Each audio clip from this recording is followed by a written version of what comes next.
If someone disrespects you once, maybe they made a mistake. But if you make it clear that it hurts you, set a boundary, and they still do it again, pay attention. You may no longer be dealing with a mistake.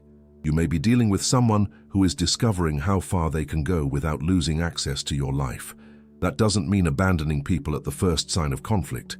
Important relationships require dialogue, forgiveness, and maturity. But the Stoics understood something essential. Forgiving someone does not mean allowing the same behavior to continue indefinitely. Today, you're going to discover forms of disrespect you should never normalize. Some may seem small, others reveal something much deeper, and pay close attention to the last ones.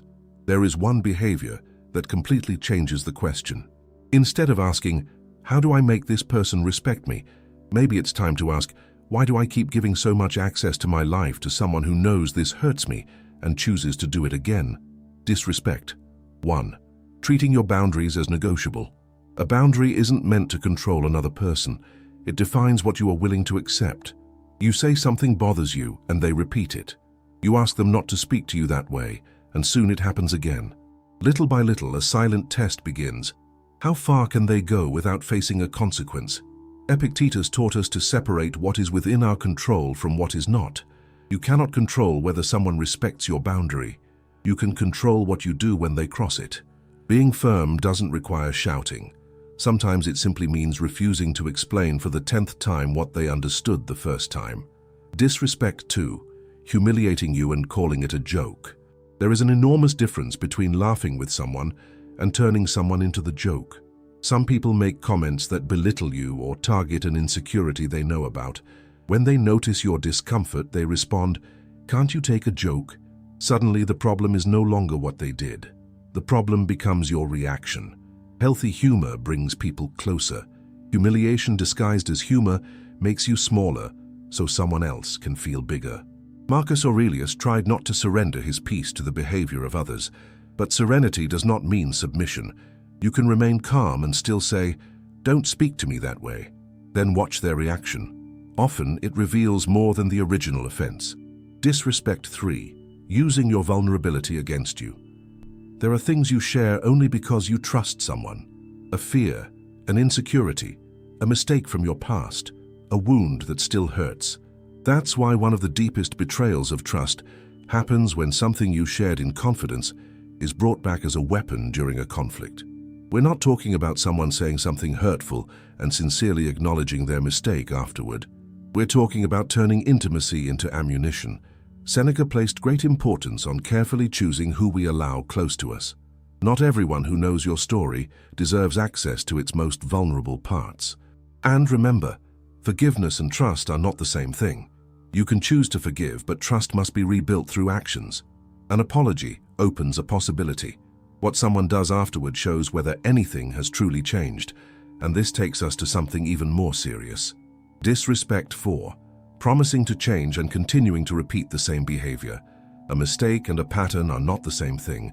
We all make mistakes. Real relationships need room for conversation, remorse, and change. But eventually, you have to stop looking only at the apology and start paying attention to what happens afterward.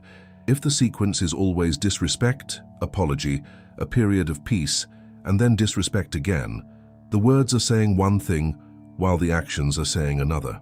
Marcus Aurelius trained his mind to see reality as it is, not simply as he wished it to be.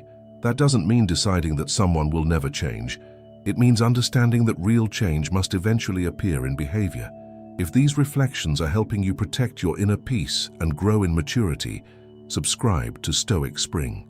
Building this habit can transform the way you deal with conflict and difficult decisions, because now we come to an even more dangerous form of disrespect. Disrespect 5. Making you feel guilty for setting boundaries. Pay attention to what happens when you finally say no. Does the person try to understand? Do they take responsibility? Or do they immediately turn you into the problem? You've changed. Now, nobody can say anything to you. After everything I've done for you, this is how you treat me. The danger is that you begin doubting yourself. Instead of examining their behavior, you start wondering whether you're wrong simply for expecting respect. Epictetus would remind us that we don't control what others think about our decisions. We control the integrity with which we act. A fair boundary doesn't become unfair simply because someone doesn't like it, and pay special attention to people who respect you only while you agree, give in, and remain available. Maybe what looked like respect was only convenience, but we still haven't reached the most revealing sign: disrespect. 6. Taking your presence for granted because they believe you will always be available. This is where all the pieces come together. There is a difference between someone who makes a mistake and someone who repeats a behavior because they believe nothing will really change. They cross your boundary and receive the same access. They humiliate you, and everything continues as before. They break your trust, promise to change, and soon realize you'll be available again just like you were before. Then a silent message begins to form. I can keep doing this because this person will still be here in exactly the same way. That's when disrespect stops being a single incident and begins turning into a dynamic. And maybe that's the moment to stop trying to convince someone of your value. This doesn't mean abandoning a marriage when difficulties arise or destroying an important relationship at the first problem. Valuable relationships deserve dialogue, forgiveness, accountability, and sincere opportunities for change. But loving someone does not mean accepting unlimited disrespect. Sometimes the mature response is a serious conversation and a clear boundary. In other relationships, reducing closeness may be necessary. What matters is not maintaining the same conditions indefinitely while expecting different behavior. Stoicism doesn't teach revenge, it teaches self-mastery. You don't need to return humiliation, make someone suffer, or carry hatred. But you also don't need to repeatedly hand the keys to your peace to someone who has shown they don't know how to protect it. So instead of asking, does this person deserve another chance, and ask, does their behavior show that they're doing something different with the chances they've already received? Because there is an enormous difference between someone who makes a mistake and someone who has grown comfortable disrespecting you. You can forgive without pretending nothing happened. You can set boundaries without hatred. You can protect your peace without turning it into revenge. If someone came to mind while you were listening to this, don't make an impulsive decision. Observe the pattern, have a conversation when there is room for one, and look for actions, not just promises. And if you understood this message, write in the comments, "My peace deserves respect too." Subscribe to Stoic Spring to build the habit of protecting your inner peace and growing in maturity. The more you learn to govern yourself, the less you need to control others. You don't need to disappear out of anger, but never let the fear of disappointing someone make you disappear from yourself.